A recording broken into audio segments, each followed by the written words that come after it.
전능하신 하나님 말씀 낭송 진리 추구에 관하여. 어떻게 진리를 추구해야 하는가? 9. 다음을 보자.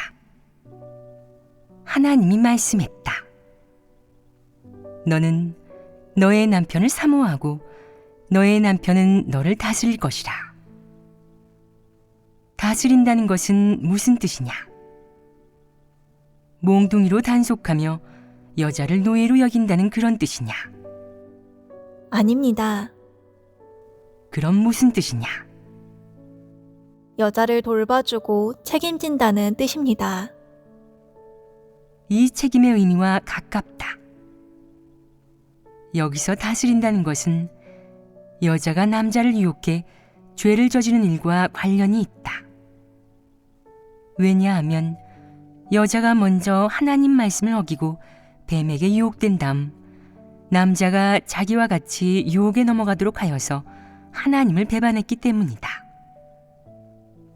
여자에게 화가 난 하나님은 앞으로 여자는 나서지 말고 무슨 일이든 남자와 의논하고 남자가 결정하게 하라고 요구했다. 그렇다면 여자에게도 결정할 기회를 줄 수 있느냐? 줄 수 있다. 여자는 남자와 의논할 수도 있고 결정을 내릴 수도 있다. 하지만 자기가 결정하는 것보다는 자기 남편, 자기 남자와 의논하는 것이 바람직하다. 그러니까 큰일은 남자와 의논하는 것이 좋다는 것이다. 여자로서 너는 내 남편과 동행해야 할 뿐만 아니라 남편이 집안일 하는 것을 도와야 한다. 더 중요한 것은 남편이 가정과 결혼관계에서 집안의 주인 역할을 하고 너는 무슨 일이든 남편과 의논해야 하는 것이다. 성별의 차이로 인해 여자는 생각, 도량, 관점, 또 대외적인 여러 가지 일에서 남자보다 우위에 있지 않고 남자가 오히려 여자보다 뛰어나다. 그러니 성별이라는 차이점에서 볼 때 하나님은 남자에게 특별한 권력을 주었다. 가정에서 남자가 주고 여자가 부인 것이다. 여자는 자기 남편을 보조하거나 자기 남편 곁에서 크고 작은 일을 함께 관리해야 한다.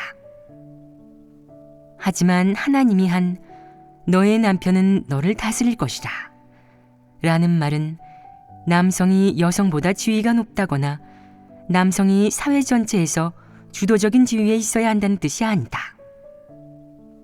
결코 그렇지 않다. 하나님의 그 말씀은 단지 결혼에 그리고 가정에 적용되는 말이고 단지 남녀가 가정에서 자질구레한 일을 처리하는 경우에 해당한다.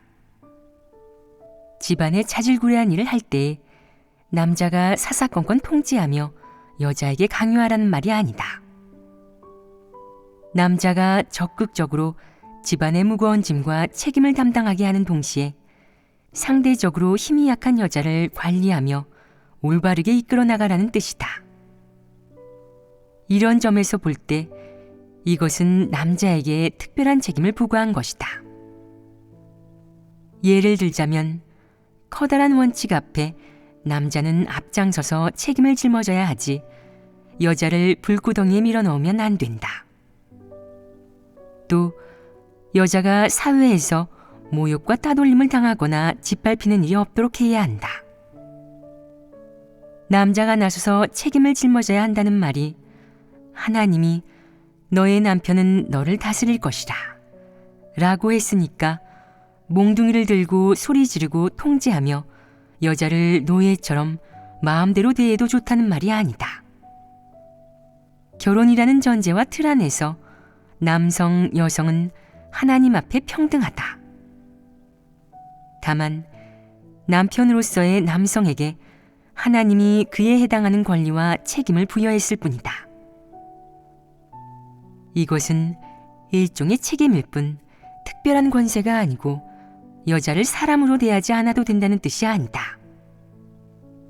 너희 둘은 평등하고 남성과 여성은 모두 하나님이 만들었다. 다만 남성에게 하는 특별한 요구가 있으니 하나는 바로 가정의 무거운 짐과 책임을 짊어지라는 것이다. 또 하나는 중대한 사건이 일어났을 때 남자는 앞에 나서서 남성 혹은 남편이라는 역할의 책임과 의무, 즉 여자를 보호하는 책임과 의무를 짊어지고 여자가 해서는 안 될 일을 자기 여자가 하지 않도록 최선을 다해야 한다. 속된 말로 여자를 힘들게 하지 말고 여자가 하면 안 될 고생을 시키지 말라는 것이다. 예를 들어보자. 어떤 남자가 승진하기 위해 혹은 혼자 잘 살고 돈 많이 벌기 위해 혹은 자기 명예와 이익, 지위를 추구하고 우러름을 받기 위해서 자기 여자를 상사에게 첩이나 애인으로 제공하고 자기 여자가 몸을 팔게 했다. 그런데 여자가 몸을 팔아 자기 목적이 달성되자 이제는 여자를 거들떠 보지도 않고 내팽개쳤다. 이건 어떤 인간이냐? 이런 남자가 없느냐? 이건 마귀가 아니냐? 너에게 여자를 다스리라고 한 것은 사실상 책임을 다하고 자기 여자를 보호하라는 말이다. 성별이라는 생리적 각도에서 보면 남성이 이를 바라보는 사상관점, 경지, 식견이 여러모로 여성보다 뛰어나다. 이건 누구도 부인할 수 없는 사실이다. 따라서 하나님이 너의 남편은 너를 다스릴 것이라 라고 하면서 여자를 남자에게 맡긴 이상 남자는 집안의 부담을 짊어지고 또 여러 가지 중대한 일 앞에서는 자기 여자를 보호하고 아끼고 헤아리고 이해해야 할 책임이 있다. 여자를 시험에 밀어넣어서는 안 되고 한 남편, 한 남자가 져야 할 책임을 짊어질 수 있어야 한다. 이렇게 가정과 결혼의 틀 안에서 내 책임과 의무를 다하면 내 여자는 너를 자신이 의탁하고 인생을 함께할 만한 그 사람이라고 생각할 것이다. 너는 믿을 수 있고 내 어깨는 기댈 수 있다고 생각할 것이다. 여자가 너를 의지하려 할 때, 남편인 내가 중대한 일을 결정하고 처리해줘야 할 때 이불 뒤집어 쓰고 잔다든가 술이나 도박을 하러 간다든가 여기저기 쏘다닌다든가 하지 마라. 그러면 안 된다. 그러면 너는 비겁한 자이고 좋은 남자가 아니다. 그건 내 책임을 다하지 못한 것이다. 남자가 돼서 중요한 일은 뭐든지 여자가 나서게 만들고 남자보다 연약한 역할인 여자를 불구덩이 속으로 밀어넣고 풍파 속으로 밀어넣고 온갖 번잡한 크고 작은 일에 소용돌이 속으로 밀어넣는다면 그건 좋은 남자가 할 일도 좋은 남편이 보여야 할 태도도 아니다. 내 책임은 내 여자가 너를 사모하고 동반하고 내가 잘 살도록 보조하게 하는 것만이 아니다. 그것 말고도 내가 져야 할 책임이 또 있다. 그녀는 너에게 책임을 다했는데 그럼 너는 그녀에게 책임을 다했느냐? 그녀에게 의식주를 해결해주고 마음 편하게 해줬다고 다가 아니다. 더 중요한 것은 여러 가지 중대한 일, 시비가 걸린 일 앞에서 그녀 대신 매사를 정확하고 올바르고 타당하게 처리해서 그녀의 근심을 없애주어야 하는 것이다. 그녀가 너에게서 혜택을 얻게 하고 너는 남편으로서 책임을 다하는 모습을 보여주어야 한다. 여자는 이런 것에서 결혼의 행복을 느낀다.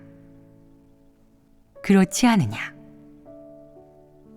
내가 아무리 달콤한 말로 비위를 맞추고 평소에 그녀와 함께 잘 보낸다 해도 중대한 일 앞에서 내 여자가 너를 믿고 의지하게 하지 못하고 내가 짊어져야 할 책임을 지지 못해 연약한 여자가 앞에 나서서 굴욕을 견디거나 고통을 견뎌야 한다면 그런 여자는 행복도 즐거움도 느낄 수 없다. 너에게서 희망을 볼 수 없을 것이다. 그러니 이런 남자한테 시집을 간 여자라면 누구라도 자기 결혼이 불행하다고 느낄 것이다. 자신의 앞날과 인생에 희망도 빛도 없다고 느낄 것이다. 기댈 수 없는 남자, 책임을 다하지 않는 남자, 비겁한 자, 무능한 자, 겁쟁이를 만났기 때문에 그녀는 그 어떤 즐거움도 느낄 수 없다. 따라서 남성이 자신의 책임을 짊어져야 하는 것은 인성에 갖춰야 할 부분이기도 하고, 또 하나 더 중요한 것은 하나님으로부터 받아들여야 하는 부분이기도 하다. 이것은 하나님이 모든 남자에게 맡긴 결혼 생활에서 다해야 할 책임과 의무인 것이다. 그러니 여자는 결혼하고 싶고 자신의 반쪽을 찾고 싶다면 최소한 먼저 이 남자가 기댈 수 있는 사람인지를 봐야 한다. 그의 생김새, 키, 학력, 재산, 돈 버는 능력은 그 다음이다. 중요한 것은 이 사람이 인성이 있는지, 책임감이 있는지, 넓고 든든한 어깨가 있어서 내가 기대해야 할 때 쓰러지지 않고 어깨를 내어주고 버텨줄 수 있는지를 봐야 한다. 정확히 말해서 이 사람이 하나님의 말씀처럼 남편 된 자의 책임을 다할 수 있는지, 그가 그런 사람인지, 하나님의 도를 행하는 것은 둘째치고 최소한 하나님 보기에 인성이 있는 사람인지를 봐야 한다. 두 사람이 함께 살면서 가난하든 부유하든 삶의 질이 어떻든 집안에 뭐가 있든 두 사람 성격이 맞든 안 맞든 최소한 너와 결혼한 그 사람이 너에게 의무와 책임을 다하고 너에 대해 책임감이 있고 마음속에 내가 있어야 한다. 어여삐 여기는 것도 좋고 사랑하는 것도 좋다. 최소한 마음에 내가 있어야 하고 결혼이라는 틀 안에서 그가 다해야 할 책임과 의무를 다할 수 있어야 한다. 그러면 내 생활은 행복하고 너의 나날은 아름다워질 것이다. 내 앞에 놓인 길도 막막하지 않을 것이다.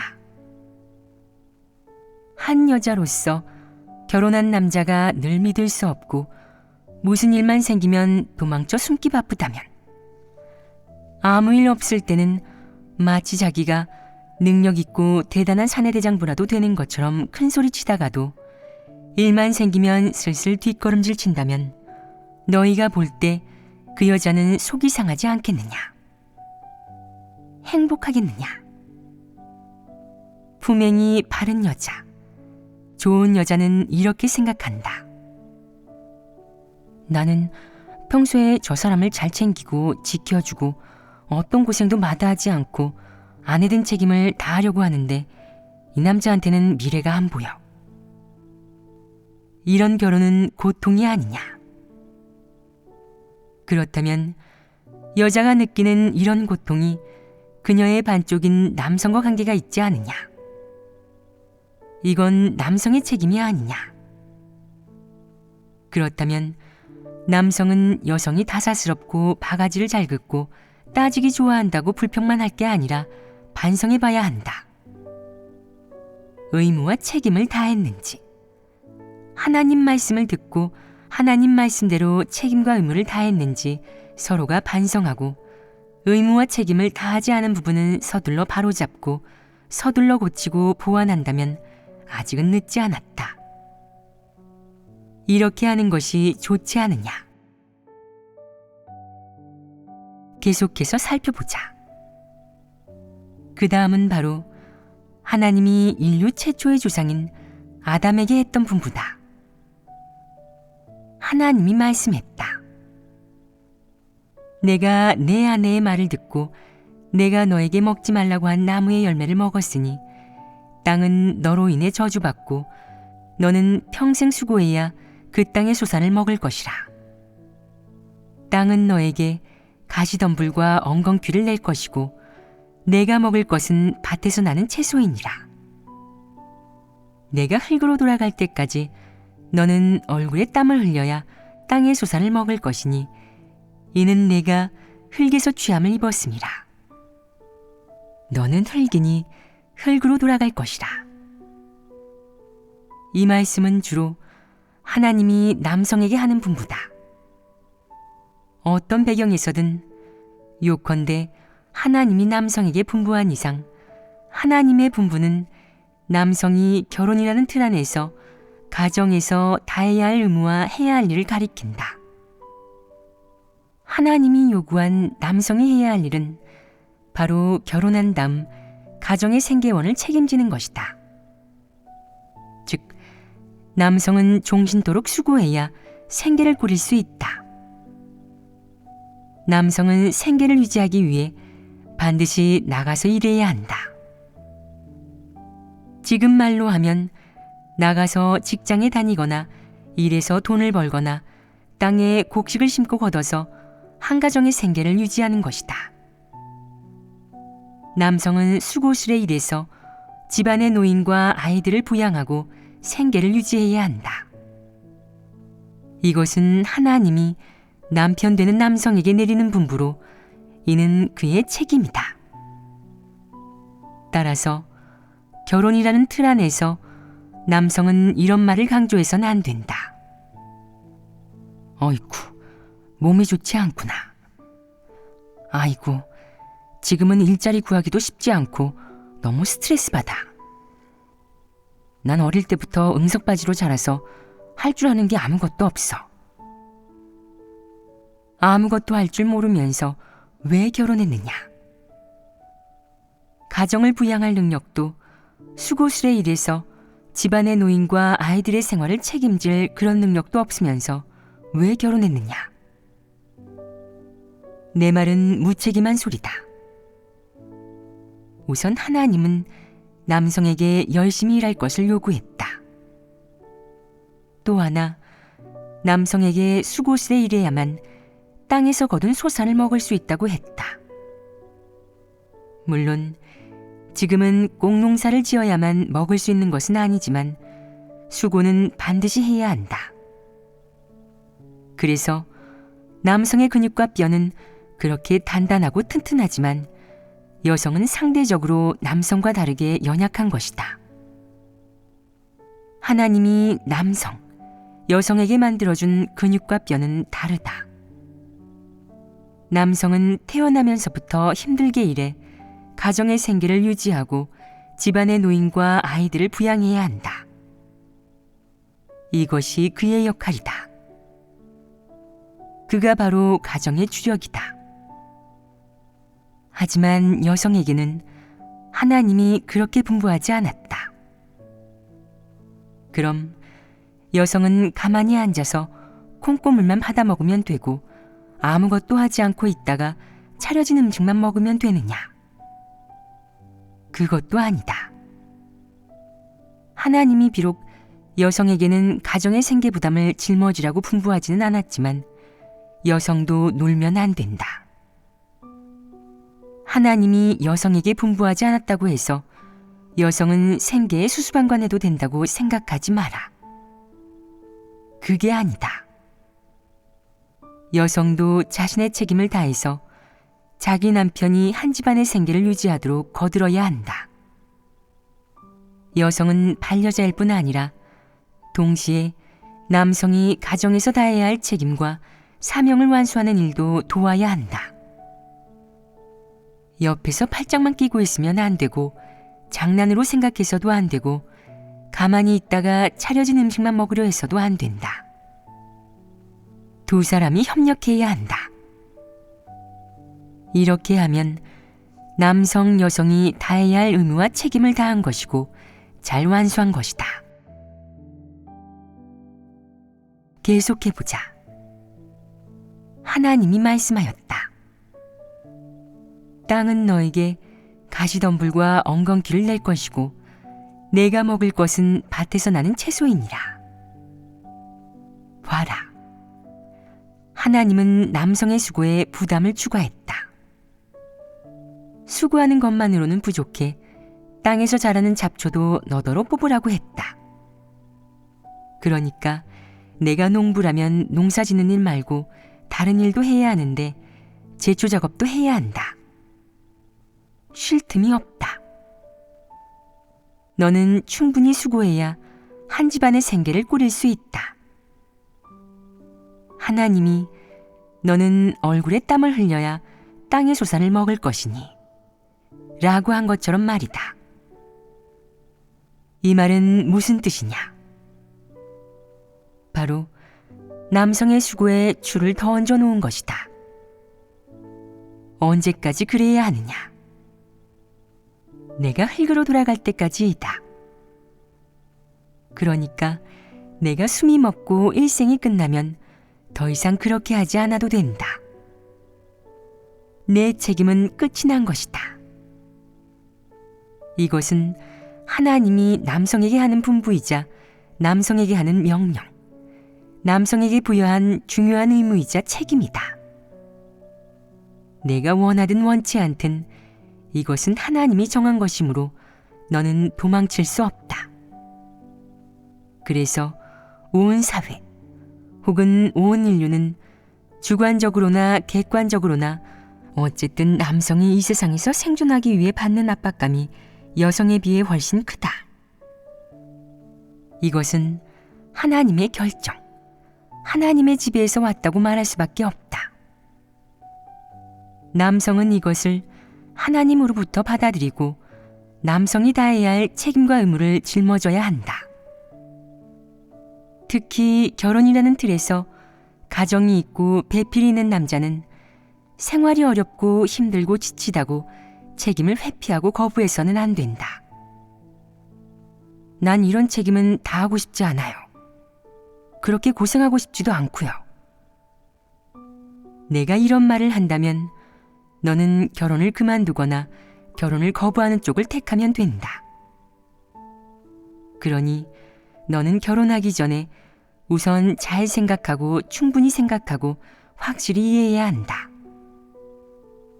하나님이 결혼한 남성에게 짊어지라고 요구한 책임이 무엇인지, 내가 그 책임을 다하고 잘할 수 있을지, 내가 맡은 역할을 잘 수행할 수 있을지, 하나님이 너에게 내린 분부, 하나님이 너에게 준 한 가정 안에서의 부담을 짊어질 수 있을지를 말이다. 만약 잘할 자신이 없거나 잘할 마음이 없고 하기 싫다면 내가 그 책임과 의무, 가정에서 그리고 결혼의 들에서 짊어져야 할 부담을 거부한다면 결혼하지 말아야 한다. 결혼은 남성에게도 여성에게도 무거운 책임과 부담을 짊어진다는 의미이다. 그건 아이들 장난이 아니다. 비록 결혼은 신성한 것은 아닐지라도 내가 이해하는 바로는 적어도 엄숙한 것이다. 사람은 결혼에 대해 단정한 태도를 가져야 한다.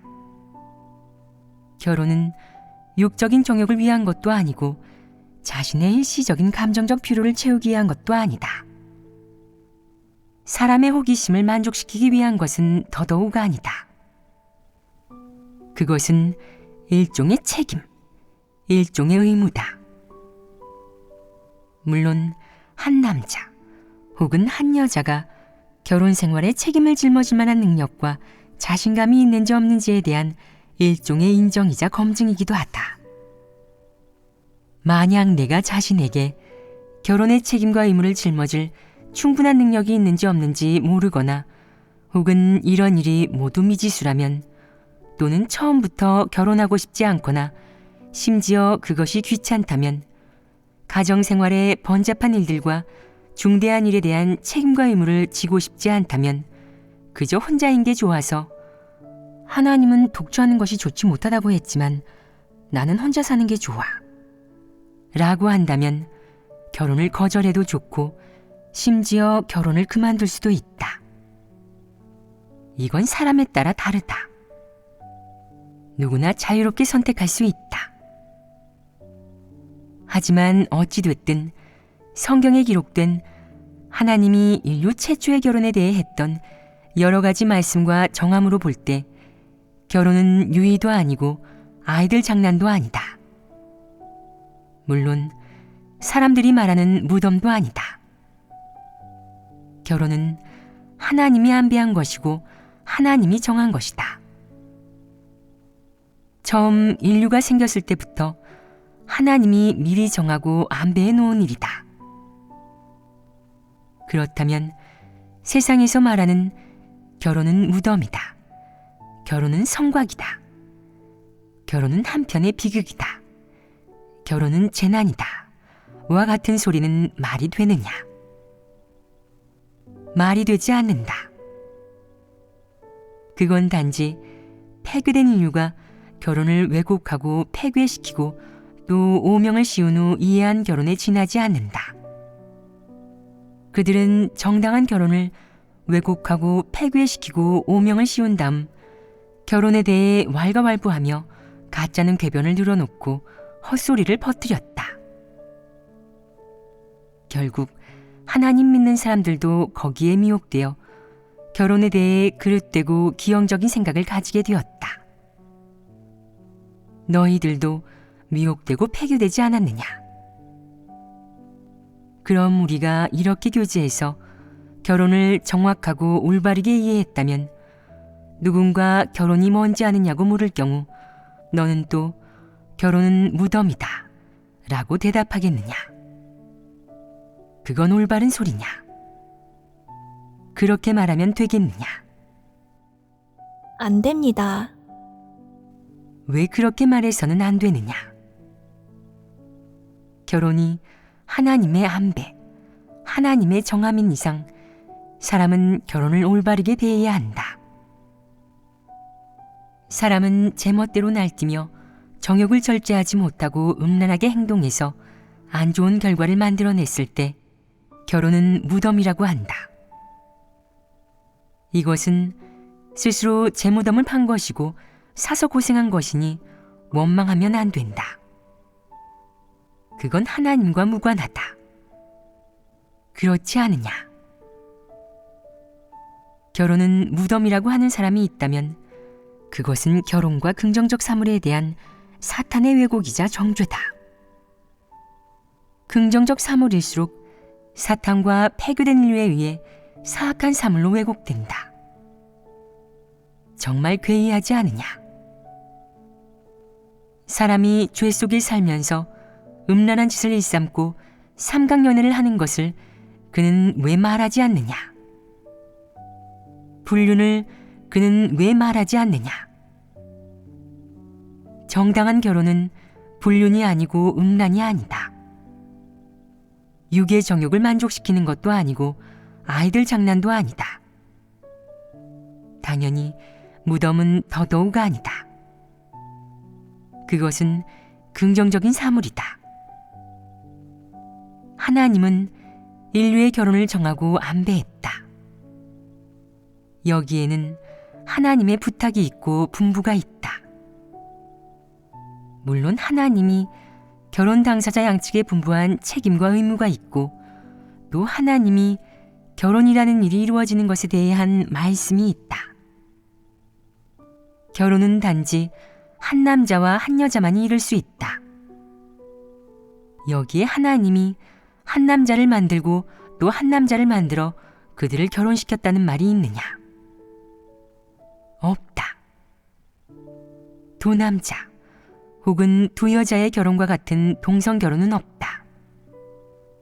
한 남자와 한 여자의 결혼만이 있을 뿐이다. 결혼한 양측은 한 남자와 한 여자로 구성된다. 반려자이자 도우미로서 서로 동반하고 서로 돌보고 서로 책임을 다하며 좋은 나날을 보내는 것이다. 상대와 함께 좋은 인생길을 가고 상대와 함께 인생에서 힘든 시기를 비롯한 다양하고 특별한 시기를 함께 보내고 물론 평범한 날들도 함께 보내는 것이다. 이것은 결혼의 양 당사자가 짊어져야 할 책임이자 하나님의 부탁이다. 하나님의 부탁이 무엇이냐? 바로 사람이 마땅히 지키고 실행해야 할 원칙이다. 따라서 결혼한 모든 이에게 결혼은 의미가 있다. 결혼은 내 인생 경력과 식견, 또 내 인성의 성장과 성숙, 완숙에 보조적인 작용을 한다.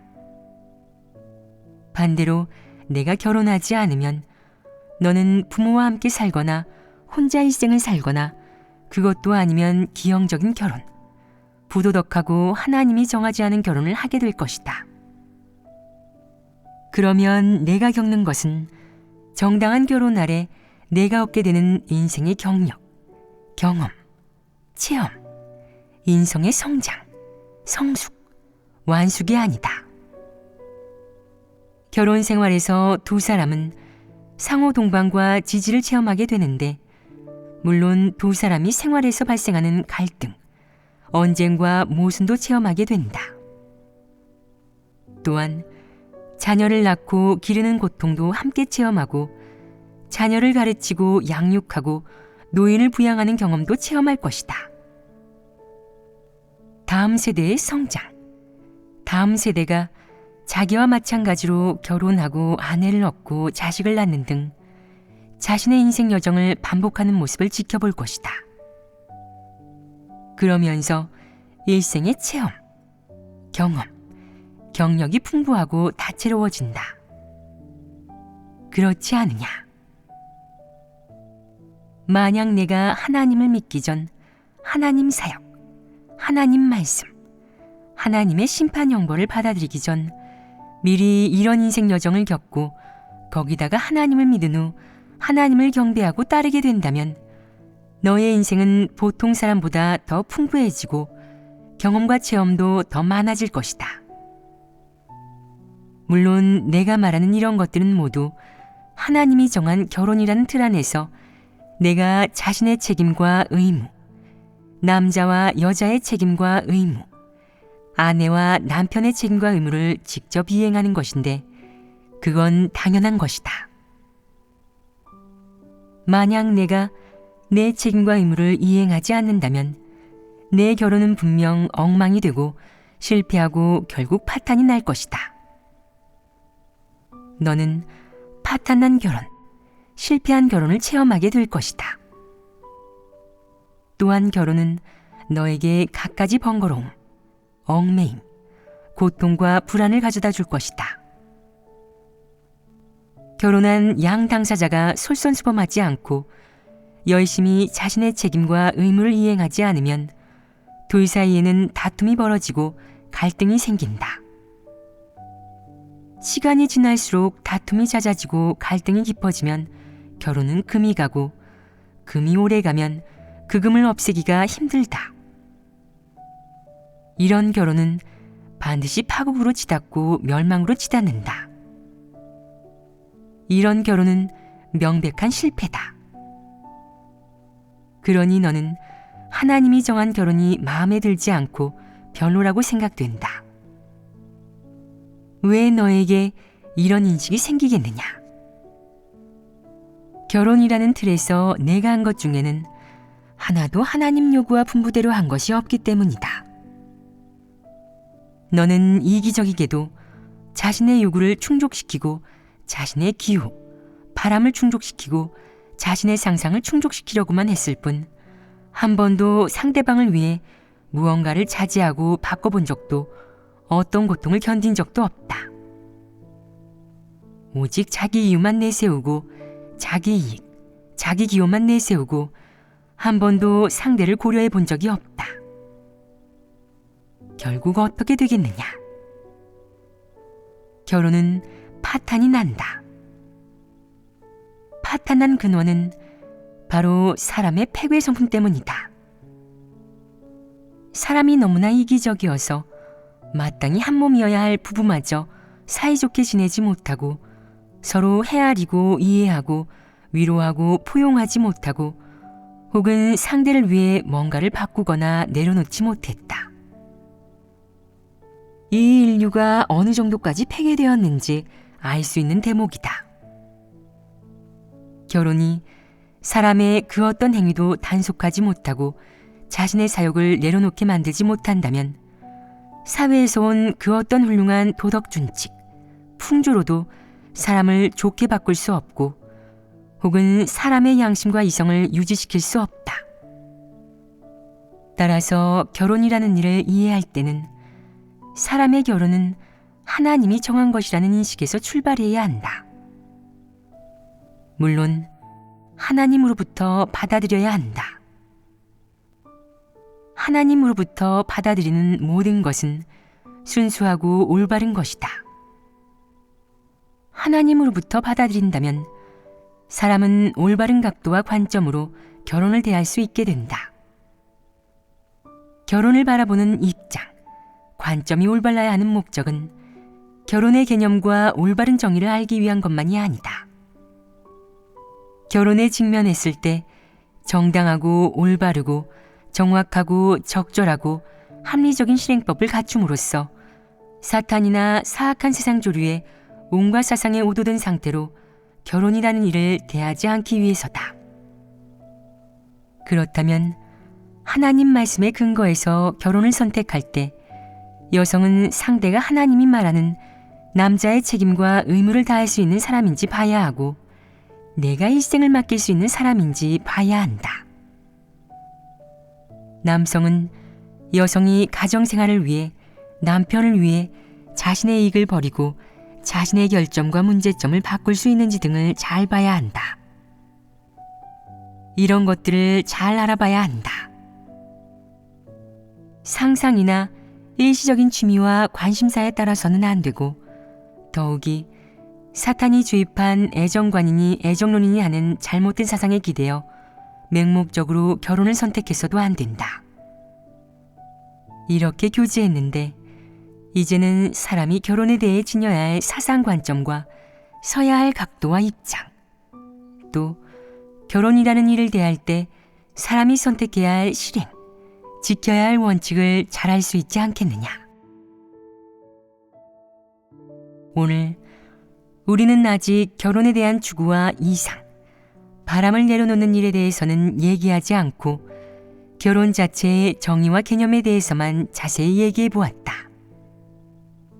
이 주제는 이제 확실히 얘기한 것 아니냐. 확실히 얘기했는데 너희는 결혼에 대해 아직도 원망을 품고 있느냐? 그렇다면 전에 너와 결혼했던 그 사람, 내가 떠나온 그 사람이 아직도 원망스러우냐? 그럼 결혼에 대한 기형적이고도 편집적인 이해와 관점, 심지어 사실에 부합하지 않는 일부 유치한 환상이 아직도 존재하느냐? 이제는 실제적인 이해와 관점을 갖추게 되었을 것이다. 하지만 결혼은 단순히 일상을 꾸리는 차원이 아니라 정상 인성의 생활, 사람의 책임과 의무에 관계된다. 나아가 하나님이 사람에게 일깨우고 요구하고 분부한 일부 더욱 실제적인 준칙과 원칙에 관계된다. 이런 것들은 사람이 완수해야 할 책임과 의무이고 사람이 짊어져야 할 책임과 의무다. 이것이 결혼의 실제 정의이자 실제적인 존재 의미이다. 그리고 정상인성에 갖춰져야 할 것이기도 하다. 그럼 오늘은 여기까지 교제하자. 다음에 또 보도록 하자.